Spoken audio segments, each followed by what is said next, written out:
The 8th Congress of the Communist Party of Cuba opened this Friday in Havana, during which the first secretary of the party, Raul Castro, announced his resignation from the post.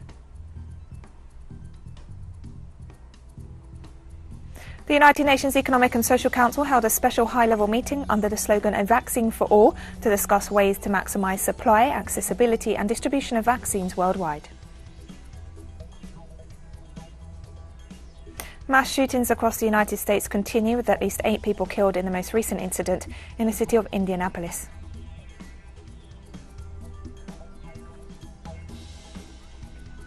From the headquarters of teleSUR English in Havana, Cuba, this is From the South, and I'm Katrina Goss. This Friday, the first secretary of the Communist Party of Cuba, Raul Castro, announced his resignation from the position. On announcing his decision during the 8th Congress of the Communist Party of Cuba, which runs through Monday in Havana, Raul Castro expressed his satisfaction on handing over the leadership to a group of well-prepared leaders, seasoned by decades of work from the grassroots and committed to the ethics of the revolution and socialism. The party event is being held under the slogan "The Congress of the Historical Continuity of the Cuban Revolution" and is expected to see younger party officials take over key posts from the historic generation that has brought the organization thus far. Delegates will evaluate the results in the implementation of the economic and social policy guidelines of the party and the revolution, a document which serves as a reference for the country's development strategy. Also included on the agenda are the updating of the conceptualization of the Cuban economic and social model of socialist development and analysis of the socio-economic results obtained since the 7th Party Congress held 5 years ago. For me, my task as the first Secretary of the Central Committee of the Communist Party of Cuba concludes with the satisfaction of having fulfilled it and confidence in the future of the homeland, with a thoughtful conviction of not accepting proposals to keep myself in the higher structures of the party organization, in whose ranks I will continue to serve as one more revolutionary combatant, willing to make my modest contribution until the end of my life.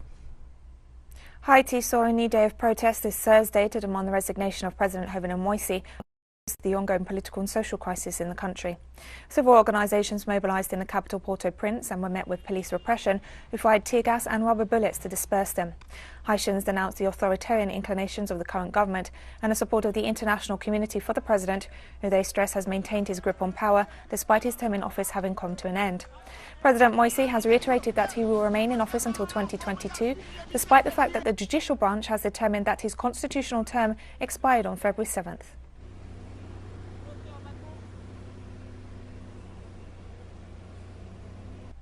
And in this context, various sectors in Haiti are calling for strike action in rejection of the significant insecurity that the country is experiencing.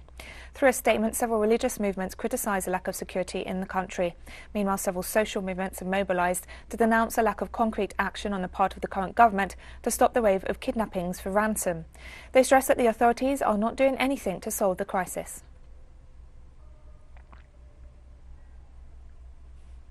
In Costa Rica, the president of the National Commission for Risk Prevention and Emergency Care referred to the yellow alert declared by the national government in the face of the intense rains registered in recent hours. We have had rainfall during the last few hours, practically throughout the Central Valley, the entire Pacific slope, with the exception of some higher cantons in the North Pacific. Because of this situation, we have declared a yellow alert in virtually the entire national territory except some cantons in the North Pacific. Panamanian civil authorities began the preventive evacuation of residents in vulnerable areas on Thursday due to the intense rainfall recorded in the last hours. Panama's civil defense announced the evacuation of 250 people at risk due to floods in the district of Newtown. Heavy rains and thunderstorms have affected northern Panama in the past few days. The same region registered severe damage last November due to the passage of Haiti. Authorities described the current storm as a cold front, whose low-pressure system also affects neighbouring Costa Rica, where a state of alert was declared.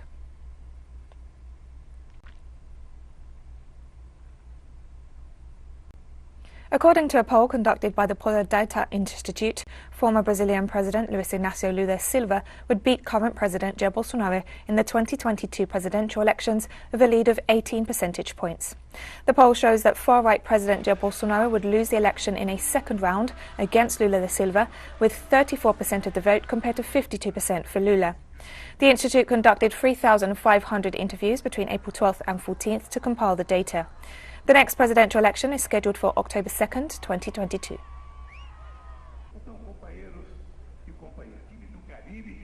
On Wednesday, Mexico's lower house of Congress approved reforms to the hydrocarbons law, which allow for the suspension of permits for foreign private companies to import and sell gasoline and other fuels, and the intervention of facilities that sell stolen or contraband fuel. The initiative is part of President Andrés Manuel López Obrador's efforts to strengthen Mexico's sovereignty over the energy market. It reverses past policies that gave transnational corporations advantages over the state oil company Pemex in terms of fuel distribution and marketing. Permits can now be revoked when an imminent danger is foreseen to national security, energy security, or the national economy. President Obrador is committed to fighting speculation, as well as large-scale fuel theft and smuggling. The bill passed with 292 votes in favour, 153 against and 11 abstentions, in spite of the usual threats by foreign companies that they would cut foreign investment and there would be job losses as a result of its implementation. The bill now passes to the Senate.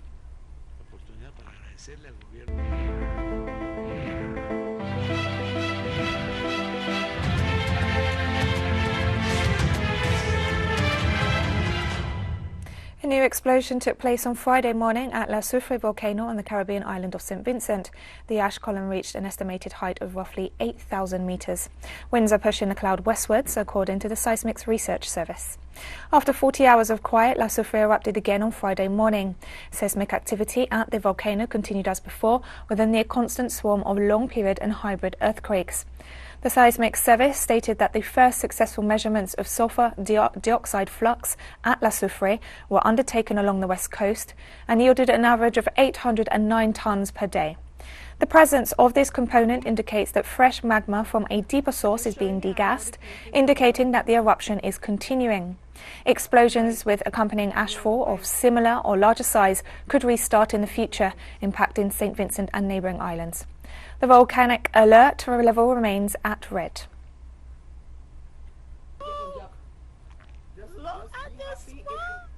The heads of government of the Caribbean community met in a special emergency session on Thursday to discuss the situation in St. Vincent caused by the ongoing volcanic eruptions of La Soufre. CARICOM leaders committed themselves to continue providing extensive support to the devastated country. Prime Minister Ralph Gonsalves reported that more than 10,000 people have been evacuated from the disaster area. Member states also highlighted the level of support and humanitarian aid already delivered, in particular food, water and security.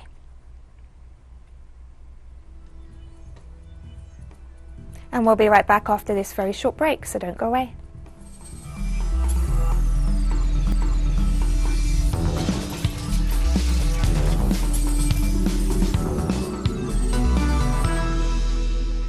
Welcome back to From the South.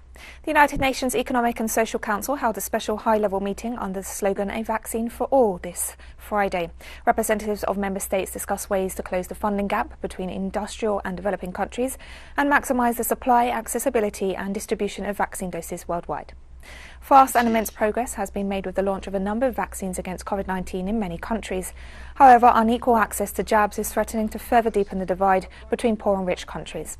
The Council meeting explored ways to ensure equal access as a global public good. Discussions also surrounded what kind of measures must be taken to strengthen nations' capacities, infrastructure and preparedness for vaccine distribution and other health crises.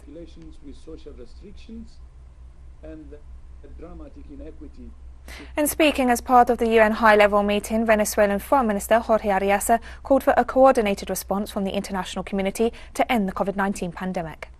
Implementation of a coordinated response within the framework of inclusive multilateralism is becoming more urgent every day. The vaccine is at the forefront of the global effort to defeat the pandemic, and its character as a universal public good under affordable, equitable and transparent processes of production and distribution should be at the center of our initiatives. For vaccines to be a commercial good is anti-human, it is criminal.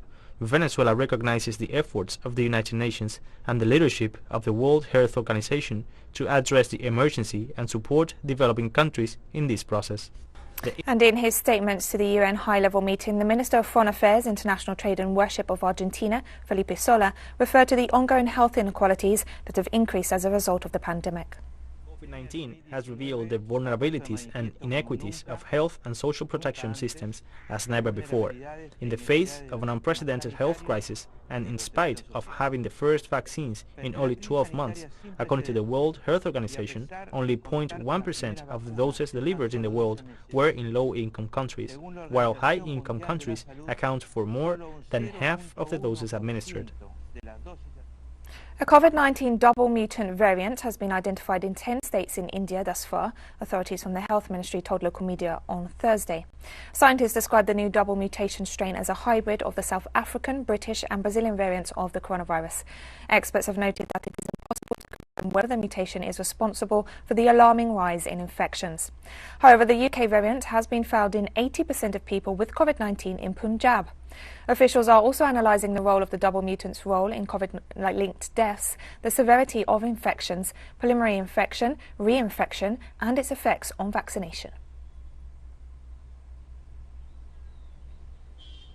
France has become the third Western European country to pass the milestone of 100,000 COVID-19 deaths. Data from the Health Ministry's website revealed that French hospitals registered 300 COVID-19 deaths in the last 24 hours, pushing the overall tally past 100,000. In the past 30 days, France has registered, on average, over 300 new COVID-19 deaths per day, or 9,000 per month, compared to nearly 16,000 per month during the second lockdown.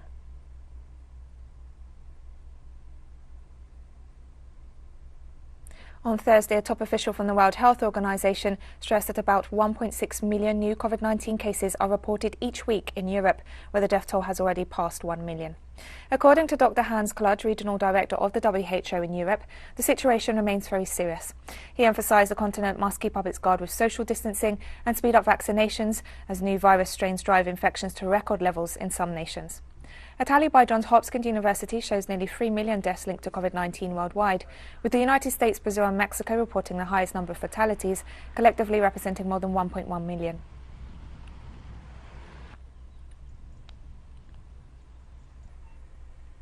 The Norwegian government has decided to postpone making a final decision on the use of the AstraZeneca vaccine, despite a recommendation from the country's Institute of Public Health to withdraw the jab from the COVID-19 vaccination programme. Due to reports of a combination of rare blood clots and a low count of blood platelets, Norway suspended AstraZeneca vaccination in March. In the meantime, recommendations of the country's top scientists are being followed, while the government has called for further investigation into what impact suspending AstraZeneca would have on public health. The Norwegian news agency NTB reported on Wednesday that the country has nearly 200,000 doses of AstraZeneca with expiration dates in June and July. Health authorities in Uruguay reported a new record of 79 COVID-19 deaths in the last 24 hours. Over 1,600 people have died from the disease in the South American country so far. The Health Ministry informed that more than 2,000 new infections were registered on Thursday, for a total of over 152,000 out of a population of some 3.5 million. According to the ministry, Uruguay has already vaccinated more than 1 million people, while official sources indicate that the capital, Montevideo, is home to the most active cases, with over 14,000 infected.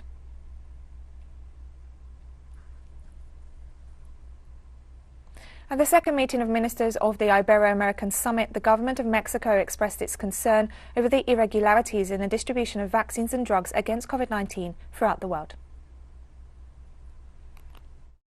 It is evident that there is a very important asymmetry in the capacity of technological development, as well as large-scale production, so that it was an early concern, and it is still a concern to share with the rest of the world. So now, we are in a very difficult season. Maybe it does not reach a little more than 5%, what Cubas has been able to do most of the countries that are in this conversation support this multilateral mechanism, but in its absence it has been marginal. So far important, certainly not minimized, but marginal compared to what could be expected.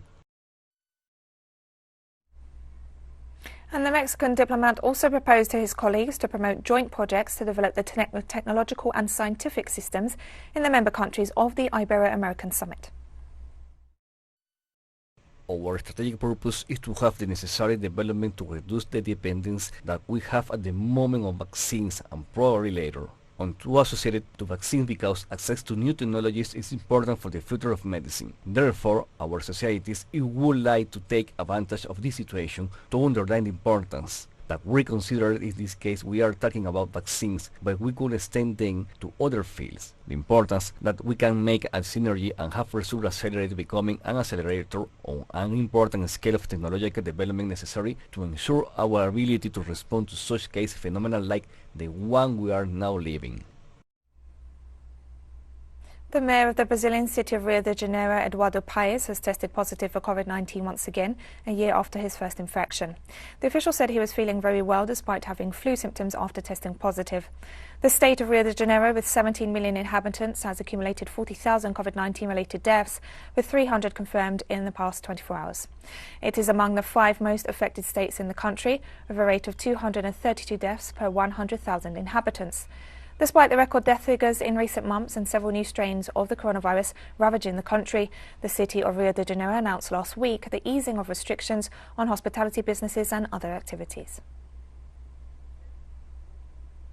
I'm doing really well. The symptoms are a bit like this feeling of a flu-like condition. I'm taking care of myself here at home, monitoring the city of Rio online, talking to the secretaries by video. So, anyway, everything will be fine. I will take care of my health and you take care of yourself, because this story is not a joke. And we have more stories coming up after this final short break, so stay with us.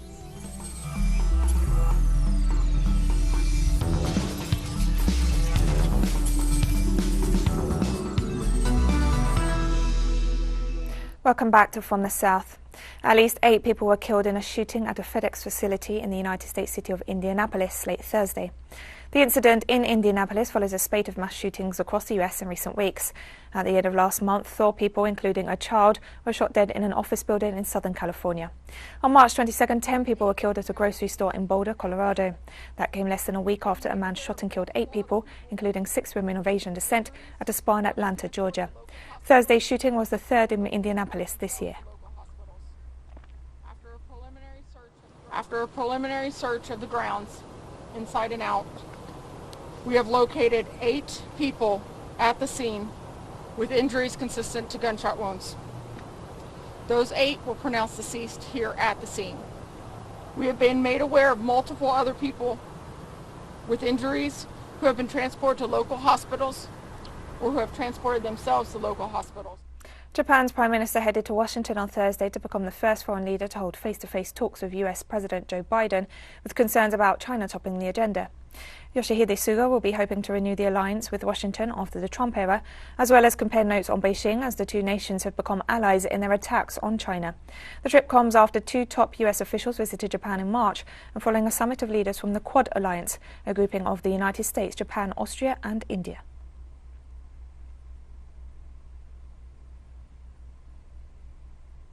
A Russian response to the latest United States sanctions is inevitable, Foreign Ministry spokesperson Maria Zakharova warned on Thursday, as the US ambassador to Moscow, John Sullivan, was summoned to the ministry to be briefed. The United States announced economic sanctions against Russia early on Thursday and expulsion of 10 diplomats in retaliation for what was described as electoral interference, massive cyber attacks and other hostile activities. Russia has denied the accusations. The new wave of sanctions came amidst escalating tensions in recent weeks, with Ukraine reinforcing its military presence on its borders with Russia, as well as reports of the deployment of 2 United States warships to the Black Sea, a move which has since been cancelled. The United States is not ready to come to terms with the objective reality that there is a multipolar world that excludes American hegemony. They are betting on sanctions and interference in our internal affairs. Such aggressive behavior is sure to be firmly countered. A response to sanctions is inevitable. Washington needs to understand that there is a price to pay for the degradation on bilateral relations. The responsibility for what is happening lies entirely with the United States. Iran has already started enriching its uranium to 60% purity. The move was announced early in the week by Iranian President Hassan Rouhani in response to sabotage at the country's Natanz nuclear facility. The president of the Iranian parliament, Mohammad Bakir Kalibaf, stated that a team of Iranian nuclear researchers managed to produce the 60% enriched uranium for medical and peaceful purposes, such as power generation and medical research. The announcement also marks a significant escalation after the sabotage that damaged centrifuges at the Natanz facility, an attack suspected of having been carried out by the Israeli regime.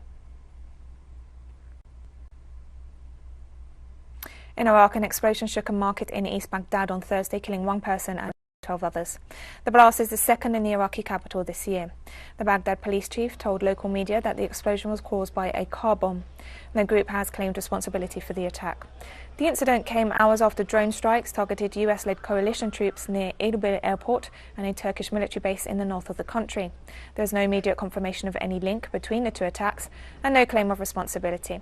Some 20 bomb or rocket attacks have targeted bases housing US soldiers or diplomats in Iraq since US President Joe Biden took office, while the demand that all foreign troops withdraw from the country is still to be met.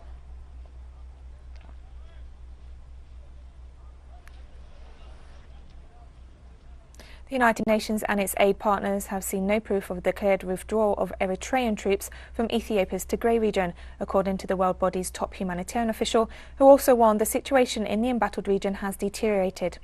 The comments by Mark Lowcock during a closed-door UN Security Council meeting on Thursday came more than 2 weeks after Ethiopian Prime Minister Abiy Ahmed said Eritrea had agreed to withdraw the allied forces that it sent into the northern Ethiopian region during the conflict that broke out there in November 2020. After months of tension, Abiy sent government forces into Tigray on November 4th to detain and disarm leaders of the Tigray People's Liberation Front, the then regional ruling party that for decades dominated Ethiopia's politics.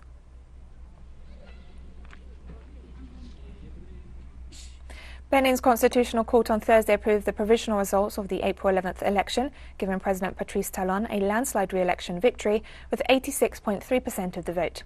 The president addressed the nation, thanking his supporters. Of the circumstances in which the elections took place, the threats, the intoxications that we have known, we have seen, the violence that we have witnessed.